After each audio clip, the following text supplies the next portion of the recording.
Buenas tardes, tengan todas y todos ustedes. Continuando con los trabajos del día en el marco de este cuarto Congreso Internacional de Justicia Penal y Política Criminal, tengo el agrado de presentar a la maestra Carla Ivonne Vázquez Barrera, que nos impartirá la conferencia magistral, la enseñanza de la perspectiva de género en derecho penal. Antes de iniciar su disertación, daré lectura a su síntesis curricular. Carla Ivonne Vázquez Barrera es licenciada en Derecho por la Facultad de Derecho de la Universidad Nacional Autónoma de México. Es especialista en Derecho Penal por la División de Estudios de Posgrado de la UNAM.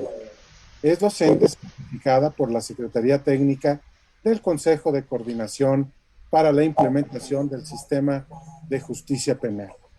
Cuenta con diplomado en Derechos Fundamentales y Globalización por la Universidad Complutense de Madrid, así como 2 diplomados en materia de criminalística y criminología impartidos por el Instituto Nacional de Ciencias Penales y el Instituto Nacional de Desarrollo Jurídico, respectivamente. Cursó el Seminario Internacional en Habilidades de Litigio Oral impartido en la Universidad de Harvard. Sus áreas de especialización incluyen el seguimiento del proceso acusatorio en la Ciudad de México, el procedimiento abreviado como una forma de terminación anticipada y la acción penal privada.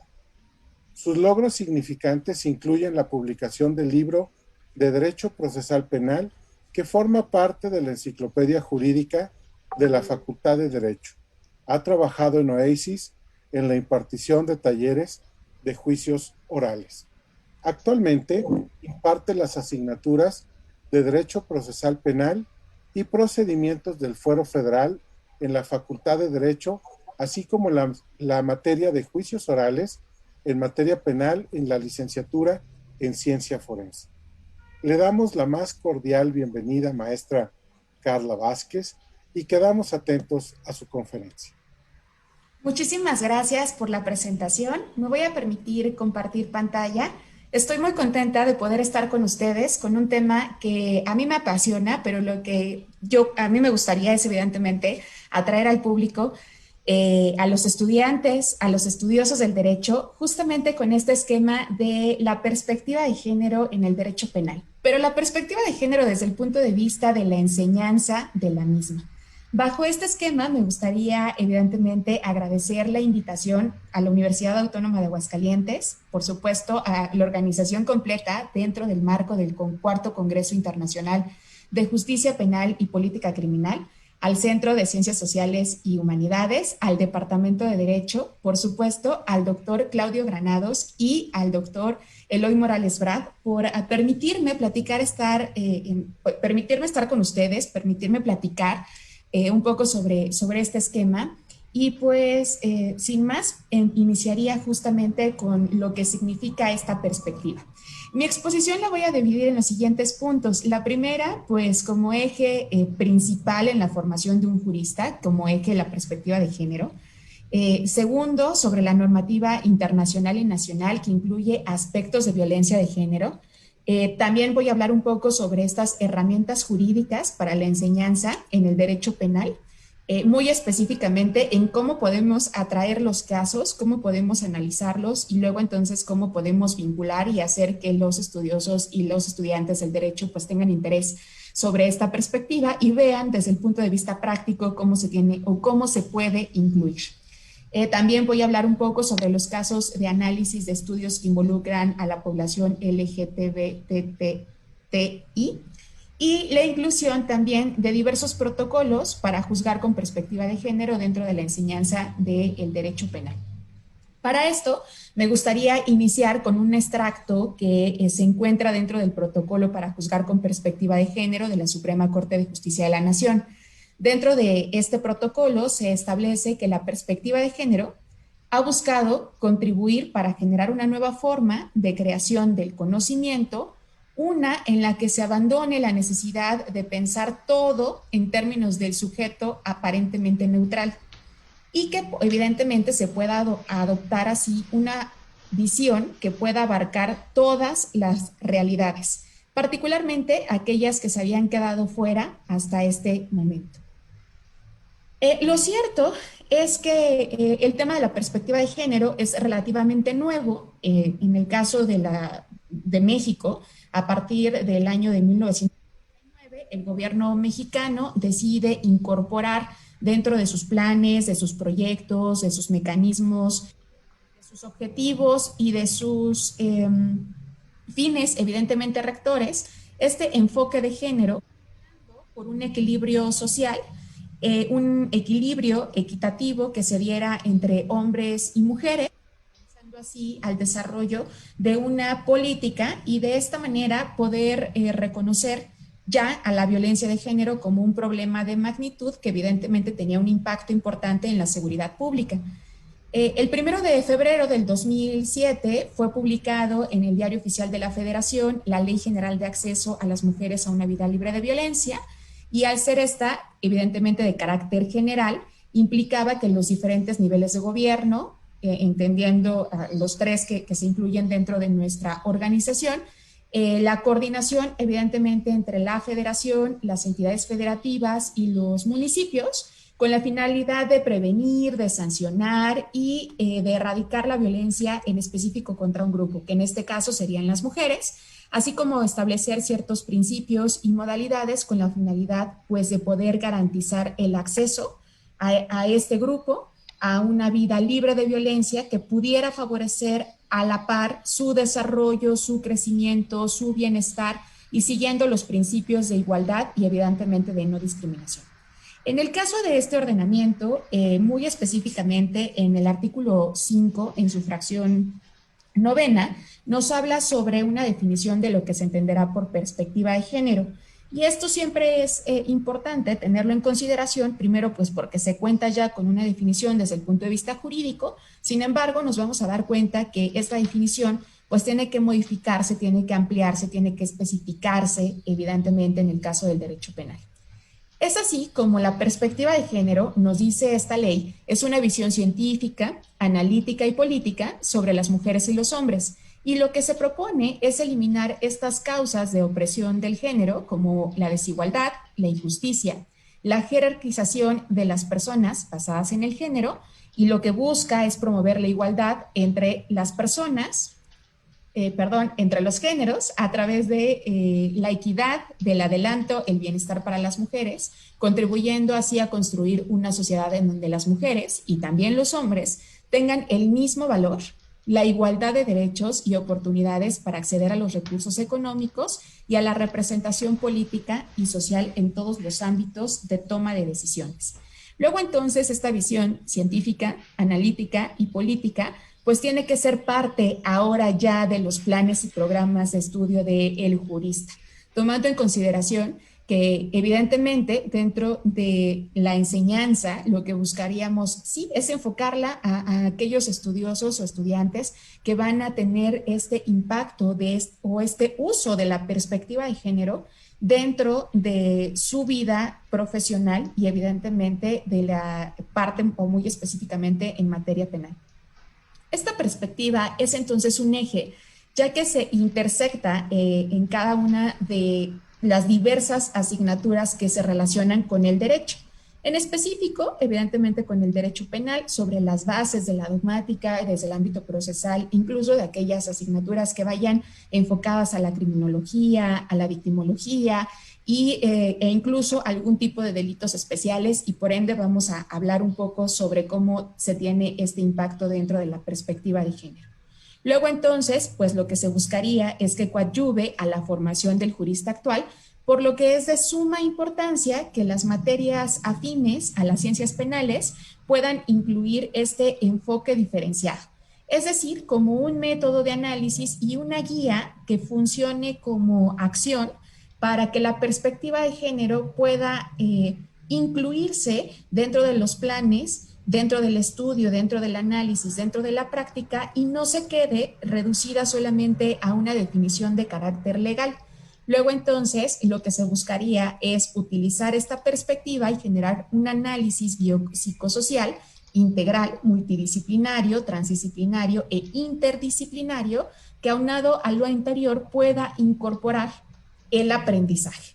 Es decir, que los alumnos, que las alumnas puedan visualizar cómo es que esta perspectiva tiene un impacto, evidentemente, en cada uno de los temas que ellos van analizando.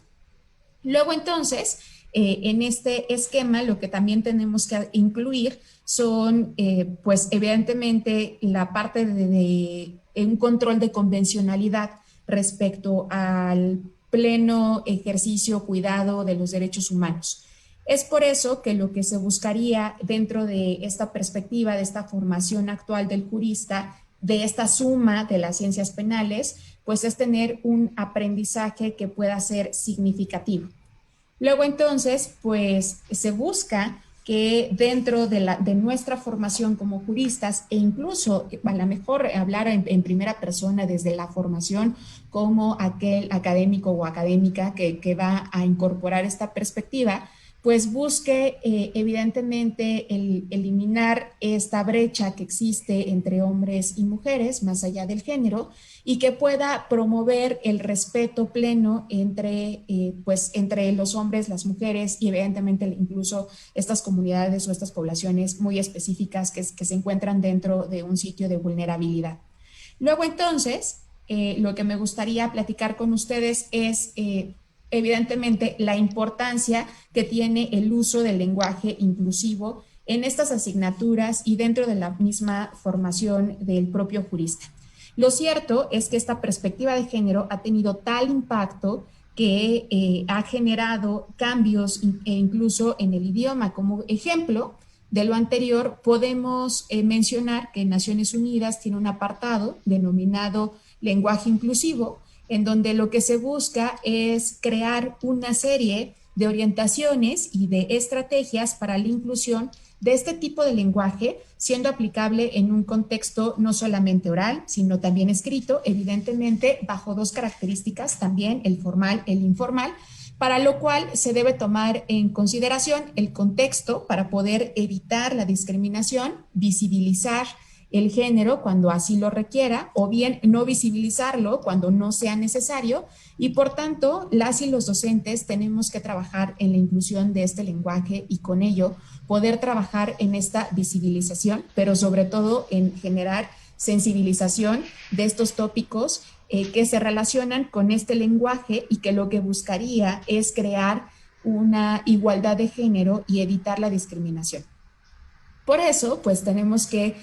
ahora ir un poco cuidando nuestro lenguaje, nuestros ejemplos, para evitar caer en algún tipo de discriminación o en algún tipo de ofensa. Sobre todo, me parece que esto es sumamente importante que nosotros como docentes lo tomemos en consideración. Ahora bien, lo cierto es que entonces vamos a entrar un poco a qué normativa existe a nivel internacional y a nivel nacional que puedan incluir aspectos de violencia de género o que hablen sobre cuestiones de género. El artículo primero constitucional nos da la máxima protección, pues amplía o establece que gozamos de los derechos que se encuentran dentro de este cuerpo normativo en conjunto con los tratados internacionales, y en este se establece también el principio pro persona, lo cual es otorgar siempre una protección más favorable a la misma.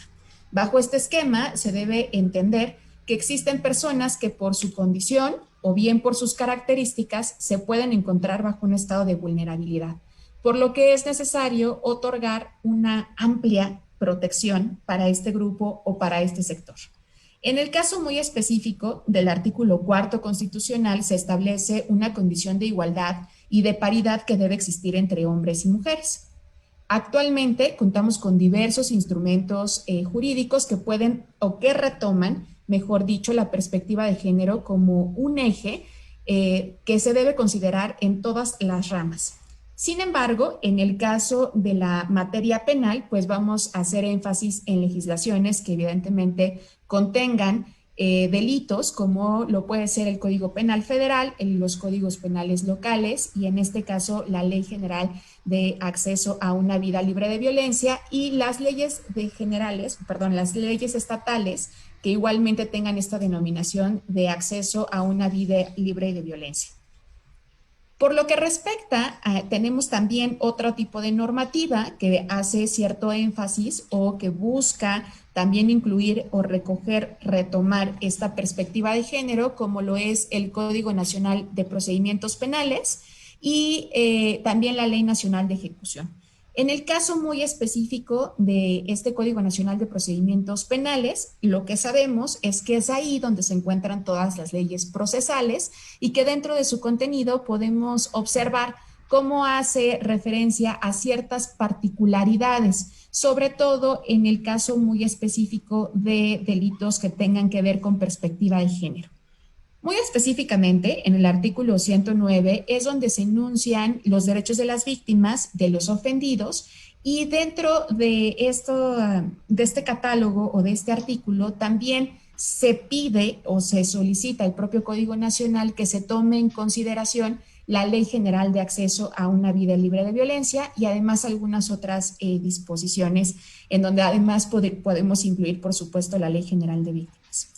En el caso de la Ley Nacional de Ejecución, tenemos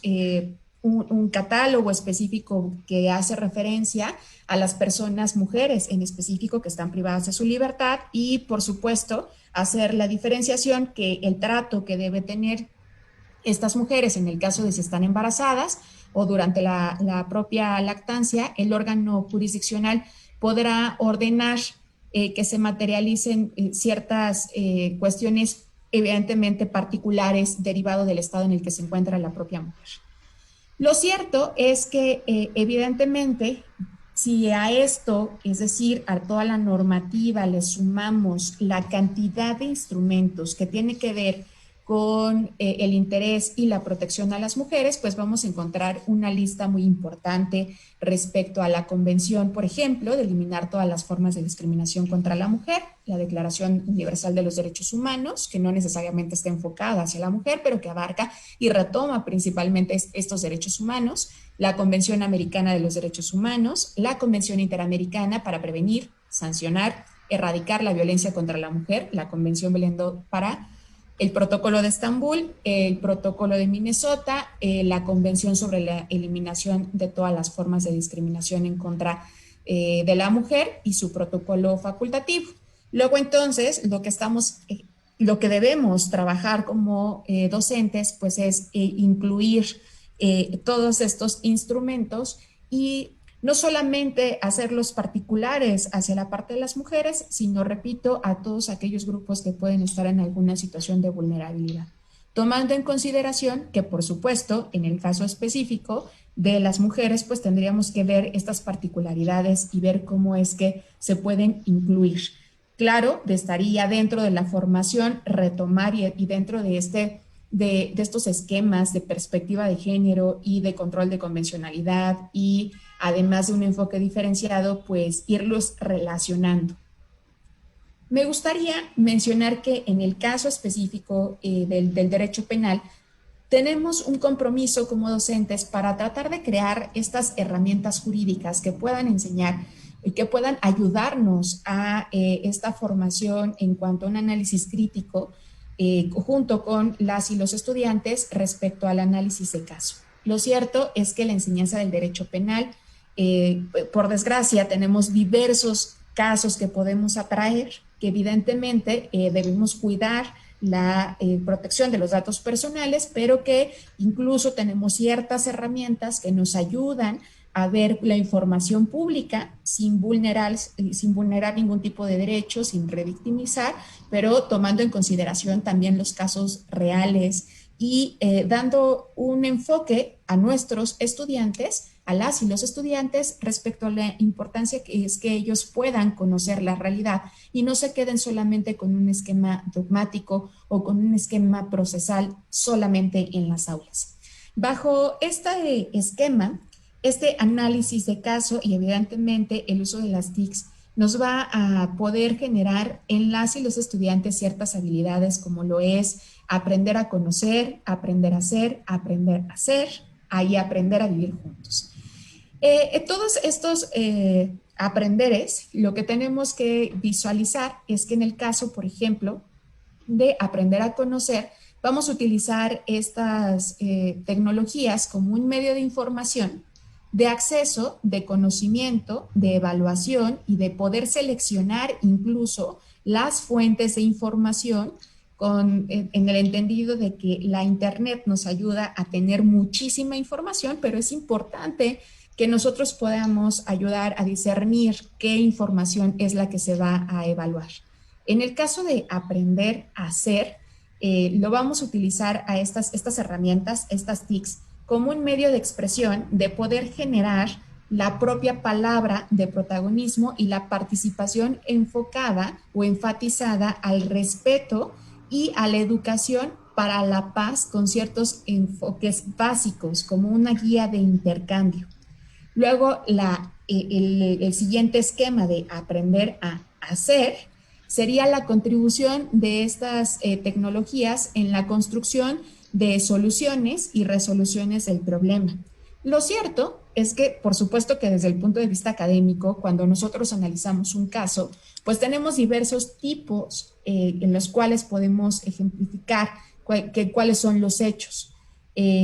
Podemos tener acceso incluso a un expediente, cuidando siempre los datos personales o buscando estos medios de poderlos tener en cuanto a su versión pública, pero en muchas ocasiones existe la posibilidad de poder conocer todo el asunto, de tener toda la estructura y tener un seguimiento de inicio a fin respecto a ese asunto en particular. Y en otras ocasiones, pues también derivado de este estudio que tenemos que hacer, que tenemos que ir avanzando en cuanto a cómo es que las y los estudiantes van avanzando cada uno de los semestres, pues tenemos que buscar diferentes ejemplos para que nosotros podamos compartir con ellos cómo es que se puede analizar el caso. Y en el caso, muy específicamente en esta definición de aprender a vivir juntos, tiene que ver cómo estas TICs nos ayudan como un medio de comunicación. Nuevamente, el uso ético de las mismas, evidentemente, el uso de las redes sociales, tomando en consideración que ahora la mayoría, si no es que me pudiera aventurar a decir que la mayoría o todas las instituciones gubernamentales cuentan con estas páginas oficiales, tomar en consideración lo importante que es ahora la ida y venida de información, y tomando esto además como la utilización o un medio que va a ayudar y que va a generar este trabajo cooperativo, las reproducciones colectivas, los espacios de participación social, el desarrollo de la ciudadanía, entre algunas otras que además van a ayudar o van a fortalecer esta cultura de paz. Siguiendo este esquema, se sugiere que las y los profesores de las asignaturas de Derecho Penal, pues, de delitos en particular, de la parte dogmática, Derecho Penal 1, Teoría de la Ley Penal, Derecho Procesal Penal o Juicios Orales en Materia Penal, cualquiera que sea la denominación que tomen estas asignaturas, pues puedan utilizar estas herramientas, estas TICs, para poder reforzar el conocimiento que van a impartir, pero además que busquen en las y los alumnos este análisis, esta crítica e incluso que sean propositivos. Creo que uno de los fines que tienen las universidades, sobre todo las universidades públicas, es evidentemente ayudar y coadyuvar desde la parte académica a los problemas sociales y los problemas nacionales que tiene nuestro país.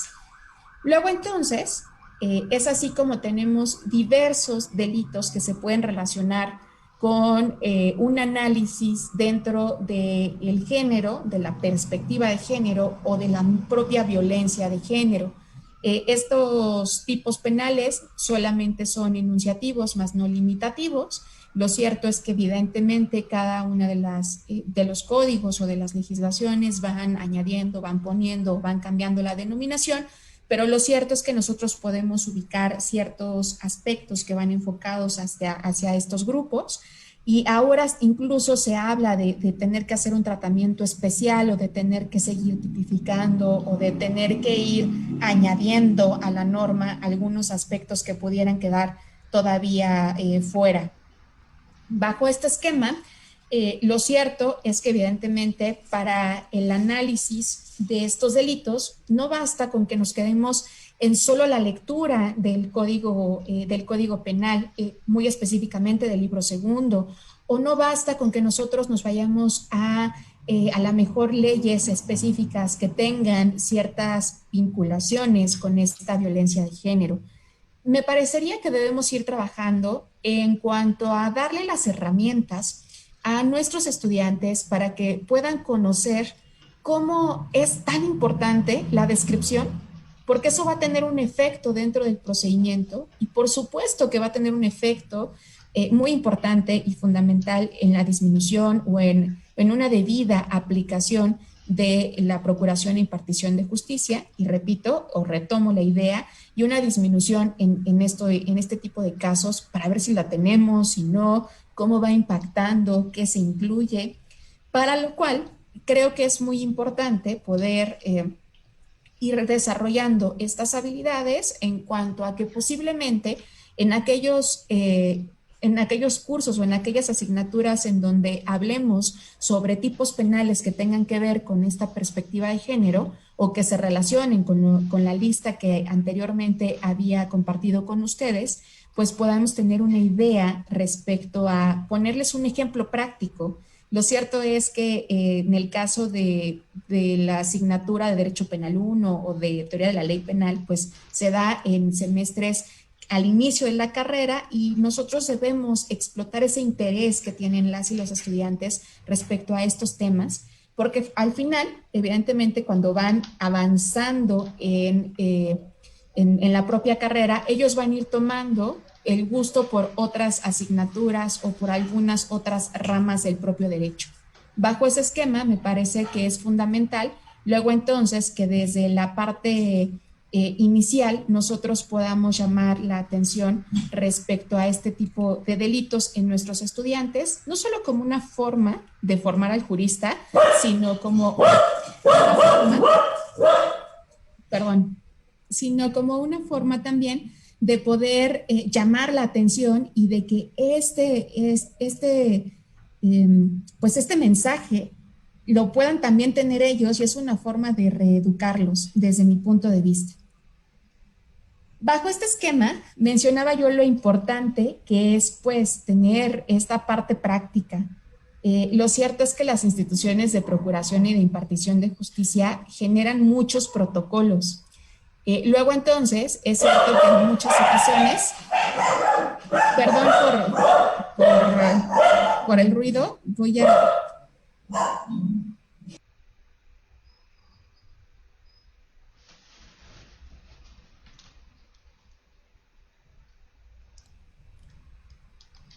No te preocupes, Carlos, es público, es público.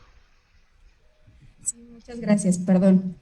En el caso muy específico de estos protocolos, mencionaba que las instituciones de procuración y de impartición de justicia pues tienen que ver respecto a cómo incluir la perspectiva de género. Lo cierto es que en el ámbito, por ejemplo, de las procuradurías tenemos muchos protocolos o muchos acuerdos que generan estos protocolos. Por ejemplo, el protocolo de investigación ministerial, policial y pericial con perspectiva de género para el delito de feminicidio. Me gustaría también llamar la atención de todos los que nos están viendo y que nos están siguiendo, y sobre todo de las y los estudiantes, respecto a la importancia de que nosotros conozcamos estos protocolos, aun cuando no tengamos cierta afinidad por el derecho penal. ¿Por qué? Este protocolo, como su nombre lo dice, pone ciertos elementos en la parte de los ministerios públicos o fiscales, evidentemente de la policía y del ámbito pericial. Luego entonces tenemos un problema. El primer problema con el que nos encontramos es que estos protocolos nacen a partir de los acuerdos de los procuradores o de ahora los fiscales. Bajo ese esquema, evidentemente tenemos un protocolo a nivel federal y tenemos 32 protocolos a nivel local. Es importante que nosotros podamos llamar la atención y que los y las estudiantes puedan leer o puedan conocer estos protocolos. Repito, primero porque se ponen bases de colaboración entre el Ministerio Público, los policías y los peritos. Segundo, porque además o independientemente para poder hacer una investigación muy específica de feminicidio, lo cierto es que existen protocolos importantes, por ejemplo, para delitos de carácter sexual. Existen protocolos para la atención de niñas, niños y adolescentes cuando son víctimas de algún delito. Luego, entonces, es importante que puedan tener esta visión y que se puedan dar cuenta que cuando uno egresa va a tener que tener conocimiento de no solamente de la legislación, sino también, no nada más de la parte de todos los tratados internacionales o los convenios, sino también de estos acuerdos. Y el punto no es tener el conocimiento, sino tratar de integrar cada uno de estos elementos. En el caso muy específicamente, por ejemplo, a nivel de la Ciudad de México, aquí debería decir acuerdos del procurador, no en el diario oficial, sino justamente por parte de la Asamblea, existen diferentes acuerdos que vamos a ir teniendo en consideración. Repito o retomo este que tiene que ver con el delito de feminicidio, el que habla sobre la investigación de atención a la violencia de carácter sexual, el que modifica, existen diversos acuerdos que van modificando los otros acuerdos y que luego no es muy claro qué parte modifican o cómo quedó entonces el acuerdo o el protocolo en general. Y luego entonces también aquellos que tengan que ver con el delito de feminicidio o bien con la tentativa o con delitos de carácter sexual. Luego entonces, si nosotros atraemos desde el punto de vista pues académico este interés por las y los alumnos de que conozcan estos protocolos, de que se den cuenta que nos vamos a encontrar con una estructura sumamente compleja respecto a definiciones, marcos conceptuales, marco normativo sobre el delito, por ejemplo, en este caso del feminicidio, sobre cómo se tiene que aplicar, quiénes son las áreas responsables, qué tipo de principios o de técnicas van a ser parte fundamental de esta actuación en la propia investigación del delito, los procedimientos respecto a la atención directa o indirecta a las víctimas, a los ofendidos en el propio hecho y evidentemente buscar estos mecanismos de evaluación y de supervisión.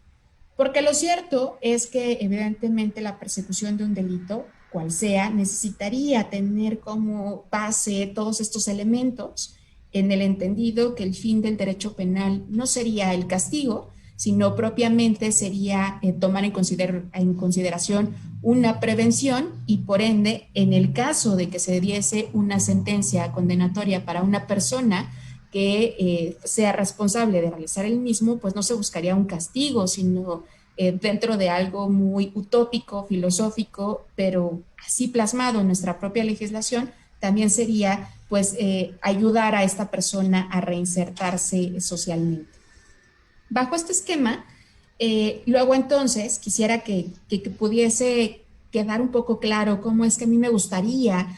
proponer una nueva dinámica entre el alumnado y el profesor, pero que esto no va como enfocado o encasillado a la parte académica, sino también poder hacer una explotación de todos los recursos con los que contamos gracias al Internet y que me parece que es una forma importante de poder atraer la atención de personas que tienen a lo mejor alguna otra formación. Lo cierto es que para ya conocer casos específicamente, para saber los hechos, conocer nombres, la actuación del Ministerio Público, para poder evaluar, para poder conocer si la actuación de estos protocolos, de toda esta normativa, tiene o no un efecto, pues vamos a tener que adentrarnos o que allegarnos de figuras importantes como lo son, por ejemplo, las recomendaciones en específico de la Comisión de Derechos Humanos, en este caso de la Ciudad de México, pero también estuve haciendo o viendo la página de la Comisión de Derechos Humanos de Aguascalientes, en el entendido que por supuesto tiene recomendaciones, por supuesto esas recomendaciones tienen análisis. Esos análisis son más amplios porque lo que se busca es evidentemente acreditar una violación a los derechos humanos,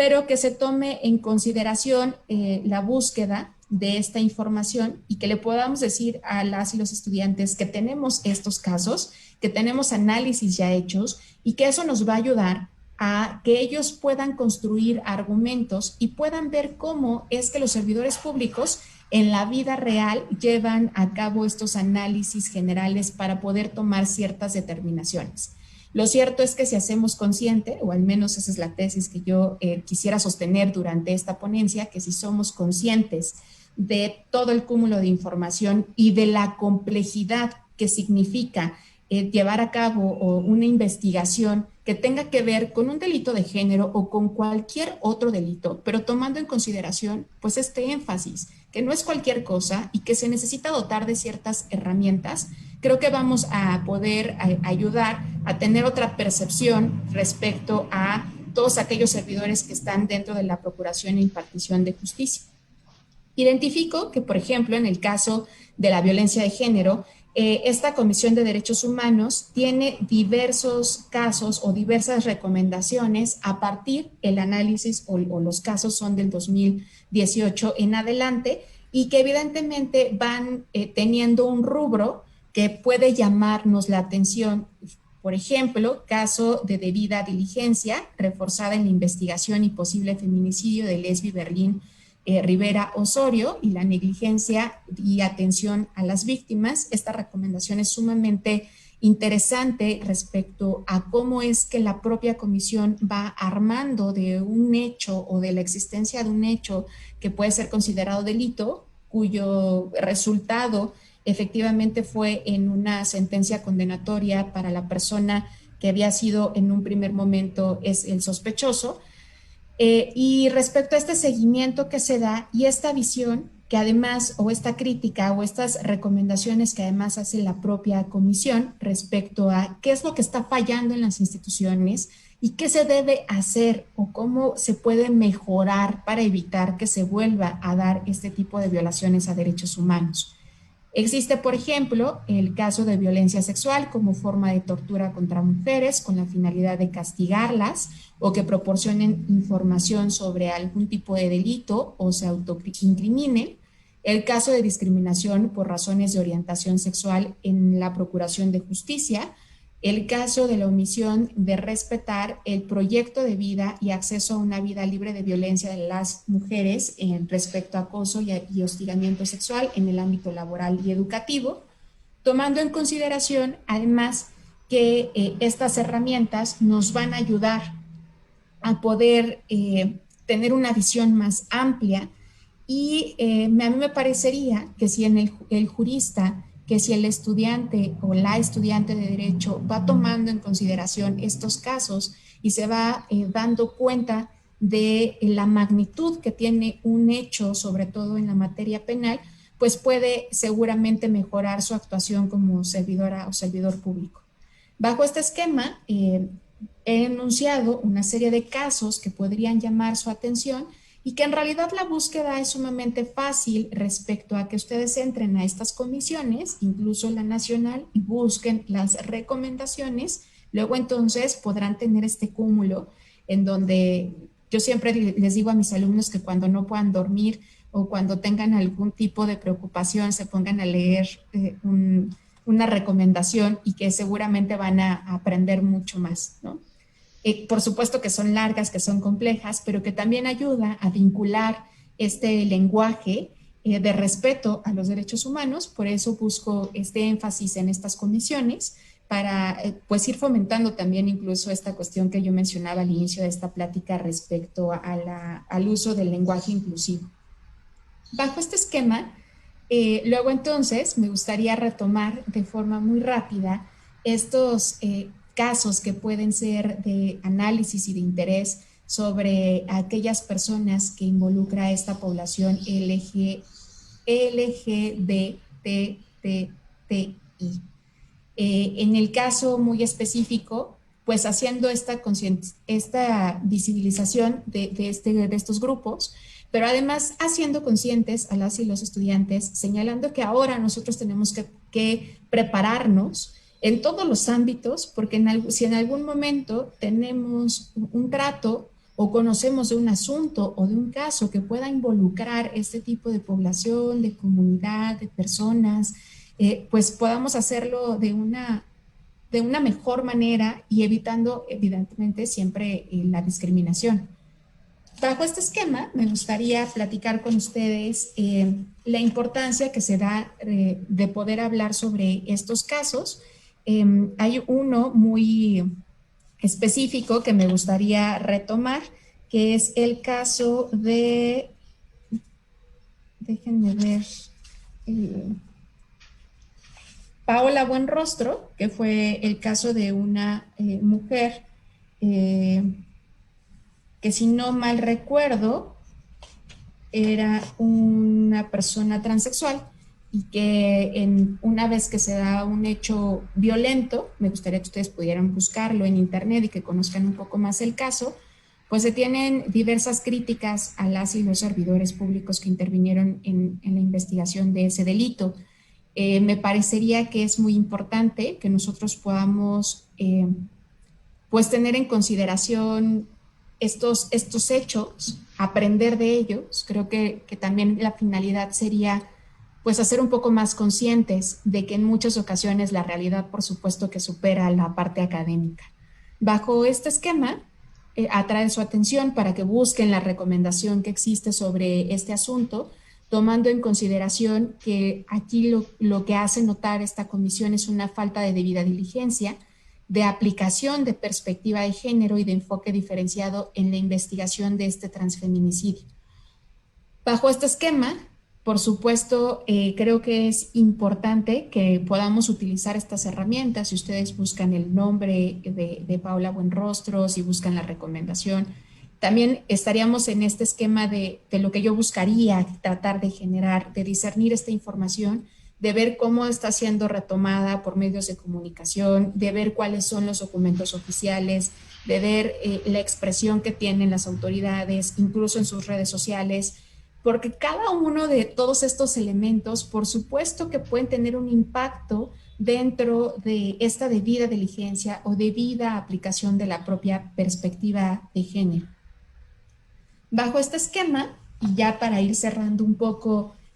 pues esta plática que he tenido con ustedes y que espero que les haya llamado la atención, me gustaría platicar sobre la inclusión de estos protocolos para juzgar. Es decir, tenemos protocolos para investigar, tenemos el Código Nacional para seguir las reglas generales del procedimiento penal y luego entonces tenemos que el Poder Judicial está muy interesado en generar este tipo de protocolos para juzgar con perspectiva de género y que me parecería que es importante que se puedan retomar en la enseñanza del derecho penal. Lo cierto es que estos protocolos sí ayudan a mejorar la impartición de justicia, pero creo que es súper fundamental que nosotros podamos generar en nuestros alumnos el interés por conocer. Su estructura no es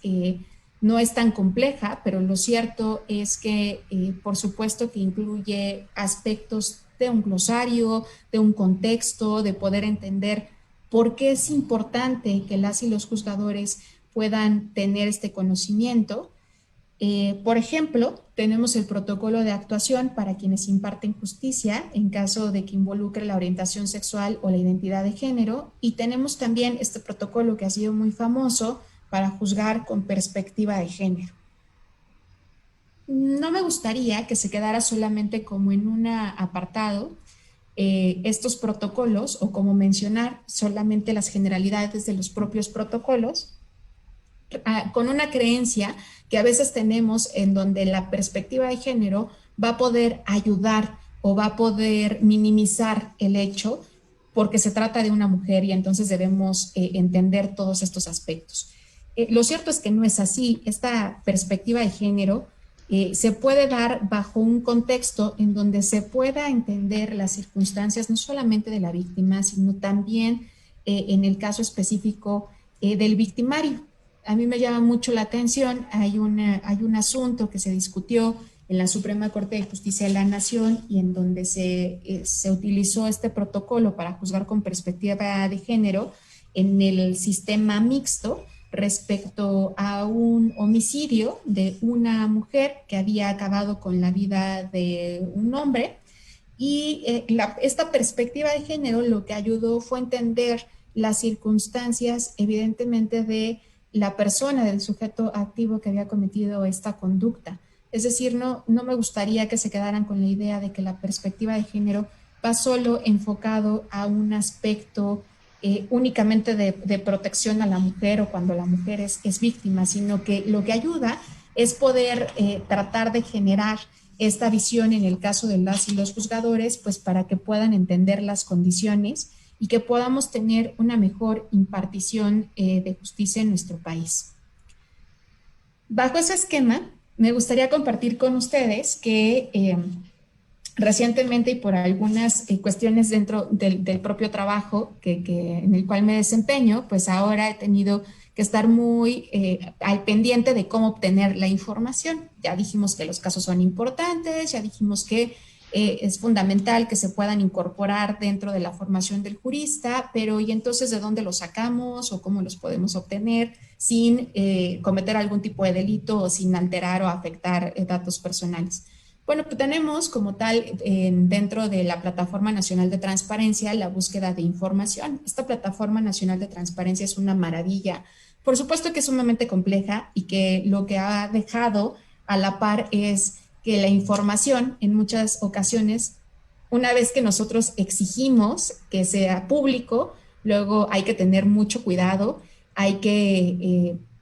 poderla organizar y poder tener un entendimiento. En el caso de esta Plataforma Nacional de Transparencia, lo cierto es que muy enfocado hacia la parte de la materia, pues podemos buscar información que se encuentra dentro de los tribunales superiores de justicia, tanto a nivel federal como a nivel local. Luego entonces tenemos que hacer una búsqueda que tenga que ver con el estado o en donde nosotros nos encontremos y luego así tenemos que ir, ya saben, como ir leyendo como todas las instituciones que abarca, que incluye, en el caso específico de la Ciudad de México, que tenga que ver con el Tribunal Superior de Justicia de esta ciudad. Y luego tenemos que ir buscando, va a salir una serie de herramientas de todo aquello que está obligado, en este caso el Tribunal Superior de Justicia. Vamos a tener un apartado que está en la parte final que habla sobre las resoluciones que se dan en juicio. Vamos a poder visualizar que ahí tenemos una serie de filtros que nosotros tenemos que ir llenando respecto a los años, el trimestre, respecto a qué tipo de materia y que incluso vamos a tener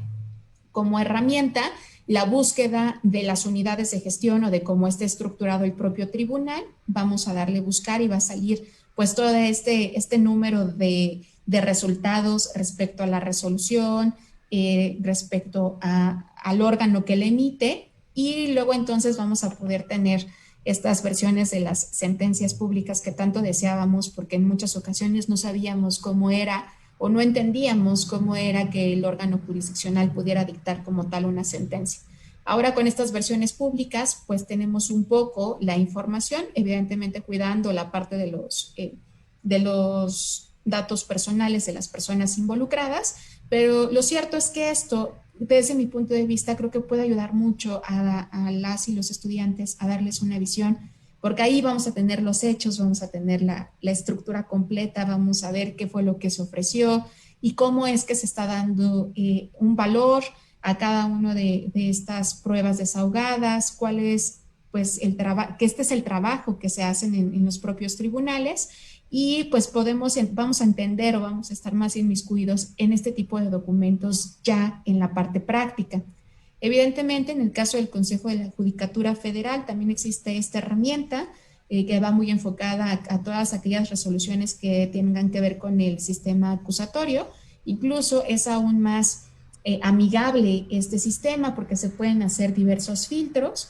Podemos incluso ver esta perspectiva ya como un elemento principal dentro del propio filtro que tiene el Consejo de la Judicatura y luego entonces ver la propia resolución.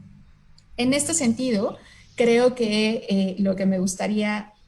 dejar en claro o llamar la atención, pues es evidentemente en el uso de estas herramientas, de estas tecnologías de la información dentro del ámbito académico, por supuesto desde el ámbito procesal, para poder tener un efecto en la importancia de la dogmática, del derecho penal y no creer que todo aquello que vamos aprendiendo durante la formación o durante la creación del jurista, del licenciado en derecho o del abogado, pues pueda ser fundamental y que nosotros a la par como docentes pues tengamos este compromiso de estarnos, ya saben, pues un poco como actualizando, pero también buscando estas herramientas para poder hacer visible lo que está pasando en nuestro país y que esto sea,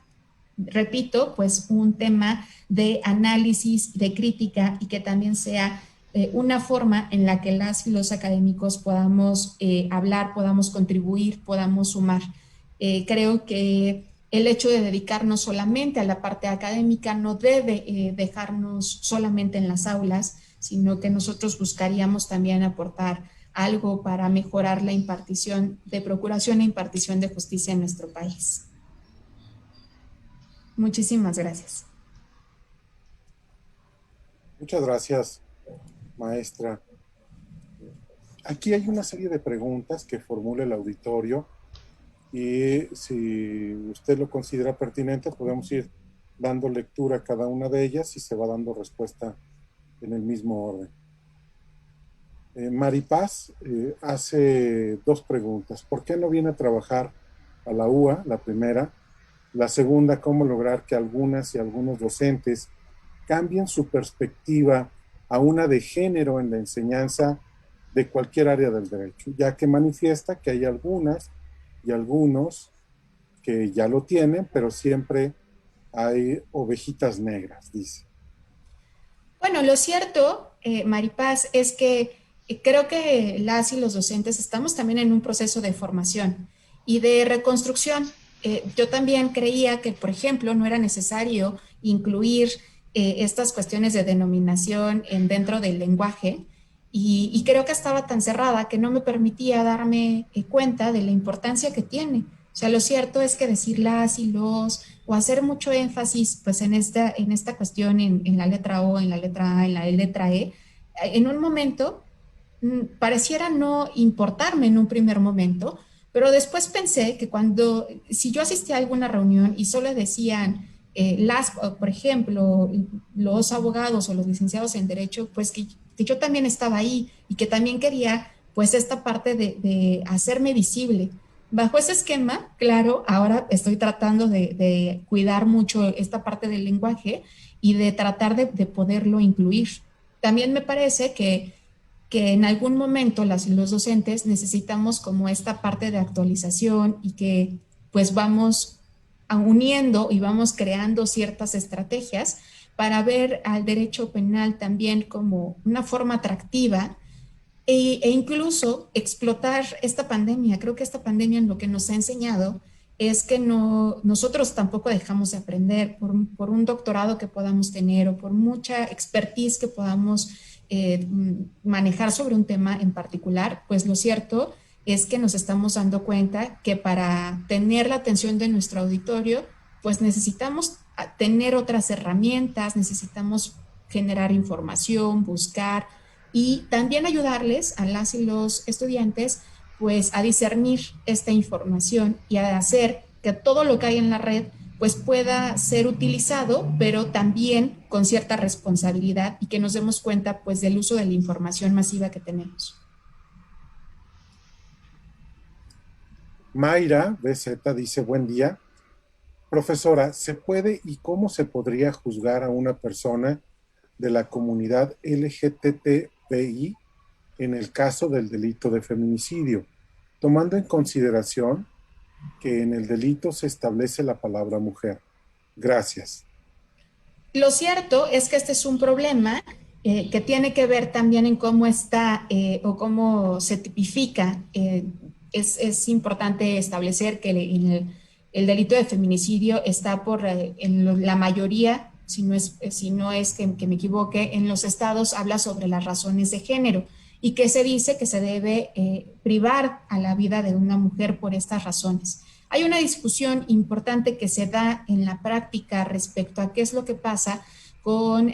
por ejemplo, hablar de un transfeminicidio, pero lo cierto es que no lo tenemos así no lo tenemos así en un tipo penal.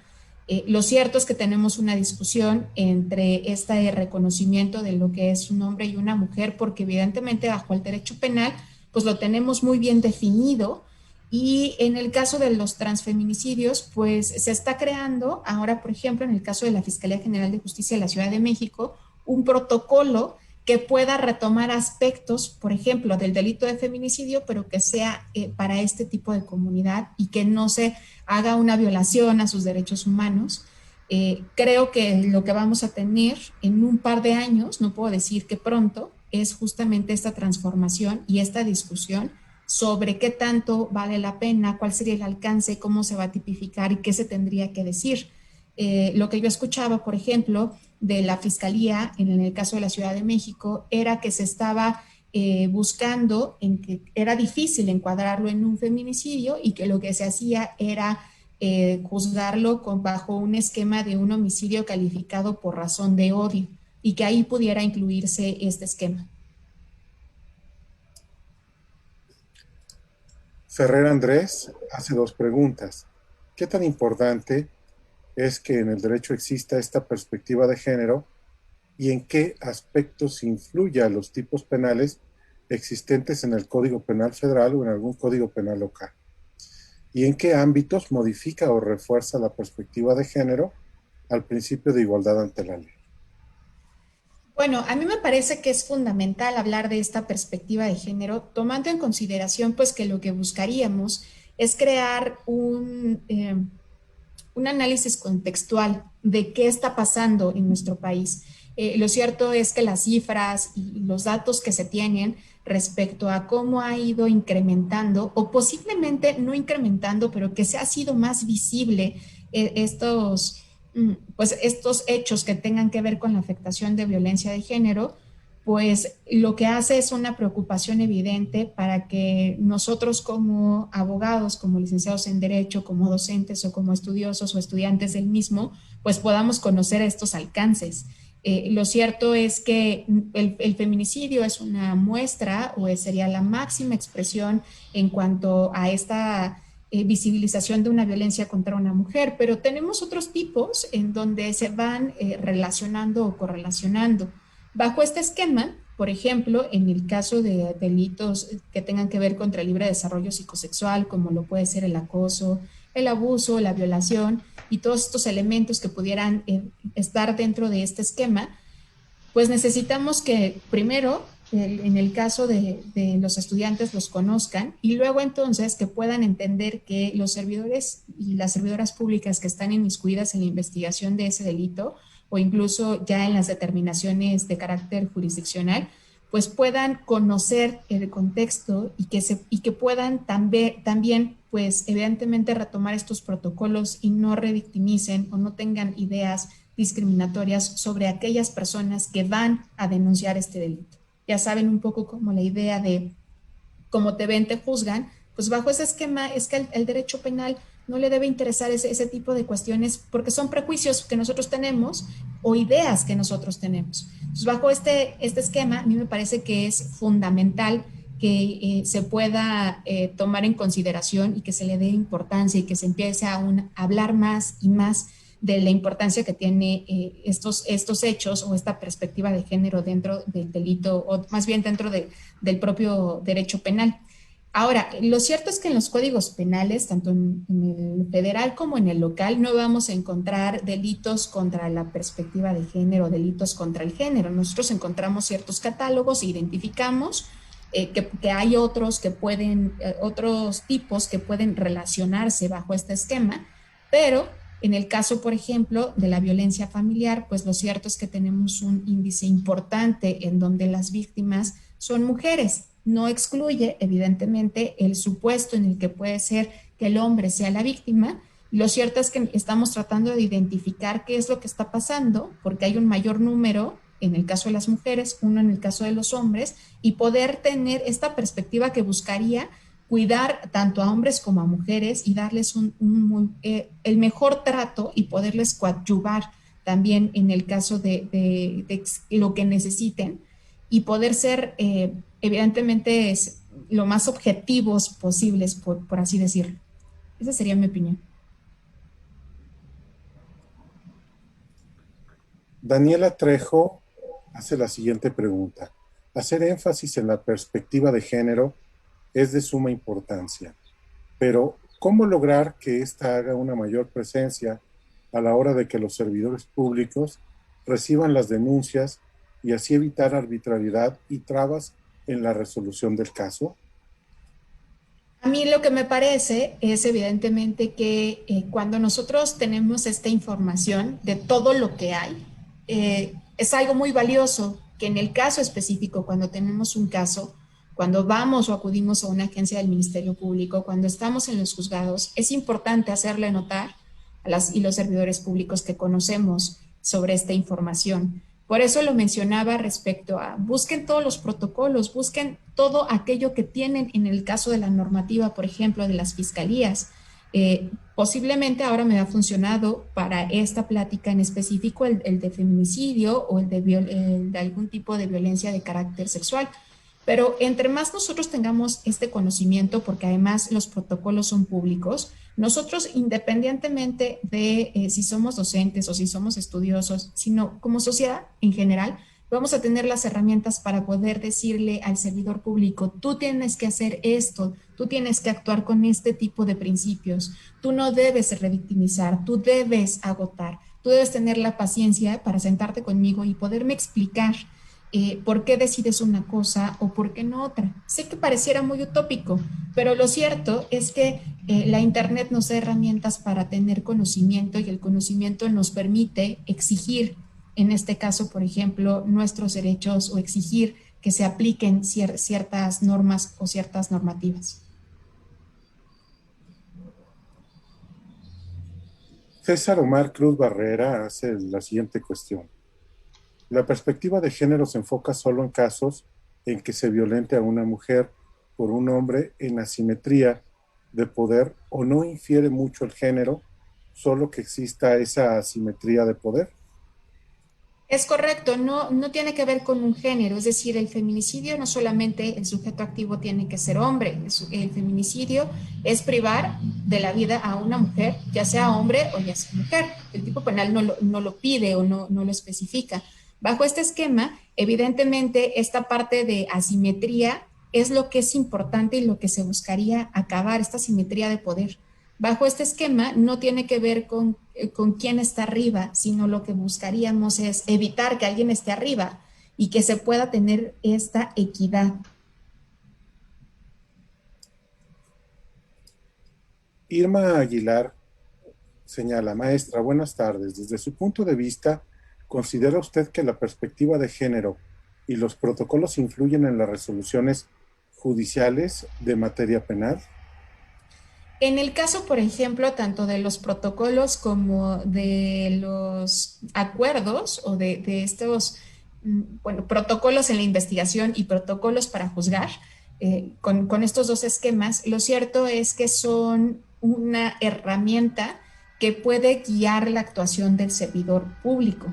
En el caso muy específico de aquella que contiene para la investigación, pues si me lo preguntan es que recoge alguna parte de normativa.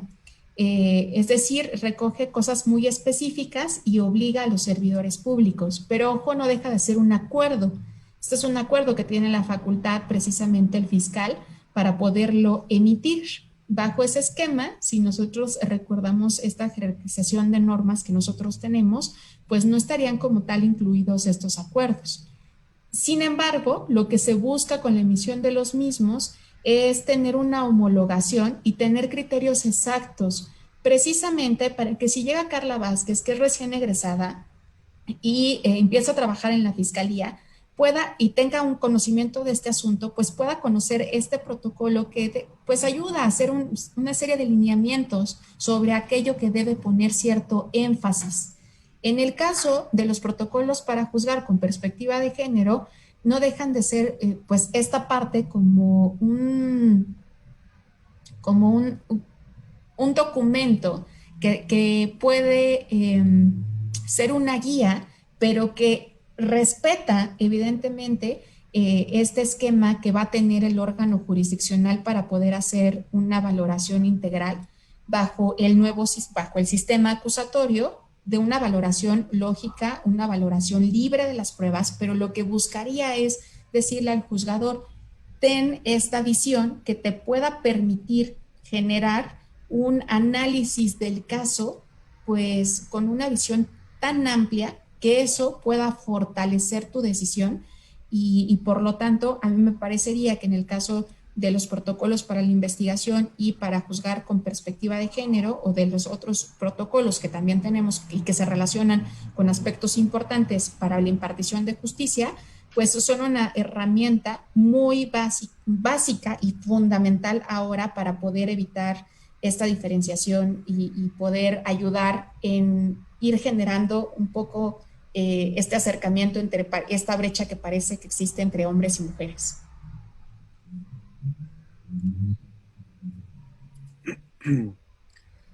Y bueno, existen otras preguntas que ojalá nos pueda responder,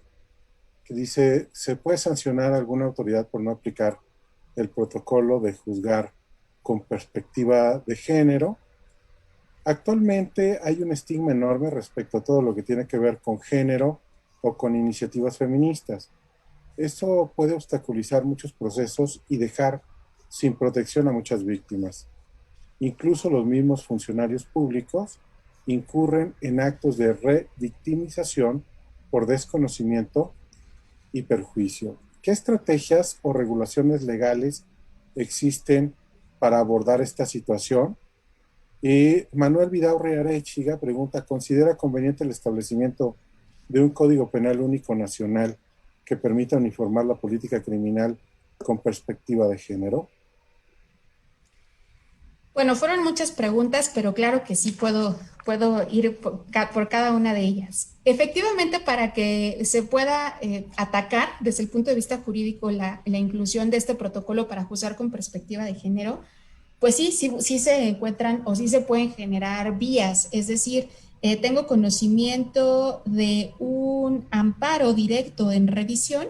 es el 6181, diagonal 2016, en donde lo que se hace es evidentemente atacar la falta de esta perspectiva de género en un tribunal, ¿sí? Y se hace toda una estructura respecto a la argumentación para poder hacer la solicitud de la inclusión de esta perspectiva de género, que es el caso que les contaba, en donde una mujer pues decide privar de la vida a su esposo y este amparo evidentemente es muy enriquecedor porque va señalando aspectos de la perspectiva de género que no se dieron al momento de su procedimiento, luego entonces al momento de juzgarla, y cómo hubo una falta de la inclusión de estos protocolos. Entonces, jurídicamente sí existe, sí puede ser exigible, claro, es necesario a estudiar el caso en concreto y ir creando estos argumentos. En el caso muy específico también de la pregunta que hace el doctor Vidaurri, me gustaría retomarla porque por supuesto que creo que este Código Penal único pudiera ayudarnos y sería un poco más de la idea en cuanto a la homologación, evidentemente, de los tipos penales. Mencionaba yo que ubico un problema muy específicamente en el caso, por ejemplo, del delito de feminicidio. Tenemos legislaciones que van teniendo, pues, no solamente su regulación, sino que muy específicamente en la pena son diversos. Luego entonces también lo tenemos tipificado en el Código Penal Federal y lo tenemos también descrito o tenemos unas reglas específicas en la Ley General de Acceso a una Vida Libre de Violencia. Ahí incluso se dice que si existe un feminicidio se tendrán que aplicar las reglas del Código Penal Federal. Me parece que esto parece un entramado, es decir, tengo el Código Penal Federal, tengo lo que establece la Ley General y luego tengo los códigos estatales. ¿A quién le hago caso? Si evidentemente esta es una ley general que da esta competencia o que permite crear una vinculación entre este tipo de legislaciones, la federal y la local, pero luego entonces tengo que ajustarme en las reglas de competencia a nivel federal y a nivel local. Creo yo que en la homologación me parece que se está trabajando ya este Código Penal, en donde por supuesto que en algunos estados no les gusta o no están de acuerdo con la idea por la estructura o por cómo ellos han decidido poder tipificar sus delitos. Lo que sí creo es que debe existir algo que pudiera homologar las penas, porque no podríamos dar mayor sanción desde mi punto de vista a una persona en un estado y si cruza la calle y está en otro, pues cambiar ese esquema en cuanto a las penas y las medidas de seguridad. Ese sería mi comentario. Muchas gracias, maestra. A fin de concluir su participación, me permitiré dar lectura al reconocimiento que le extiende la Universidad Autónoma de Aguascalientes. La Universidad Autónoma de Aguascalientes y el Centro de Ciencias Sociales y Humanidades, a través del Departamento de Derecho, otorga el presente reconocimiento a la maestra Carla Vázquez por impartir la conferencia magistral La enseñanza de la perspectiva de género en el derecho penal, en el marco del Cuarto Congreso Internacional de Justicia Penal y Política Criminal 2021. Aguascalientes, Aguascalientes, a 24 de junio del año 2021. Muchas gracias, maestra. Estamos muy complacidos de tenerla como siempre con nosotros en este foro y esperamos contar con su presencia, por supuesto, más a menudo. Muchísimas gracias. Permítanme 2 minutos para agradecer una vez más esta invitación. Estoy segura que vamos a generar vínculos muy importantes y pues estoy muy feliz de que se haya llevado a cabo este congreso. Sé que todavía falta varias pláticas, pero agradezco mucho la oportunidad de poder platicar y de dirigirme a su auditorio. Por supuesto, la mención especial para el doctor Eloy Morales Brandt por la oportunidad, por confiar en mí y pues bueno, les agradezco muchísimo y por supuesto agradecer a todas las personas que en redes sociales nos están viendo y nos están siguiendo.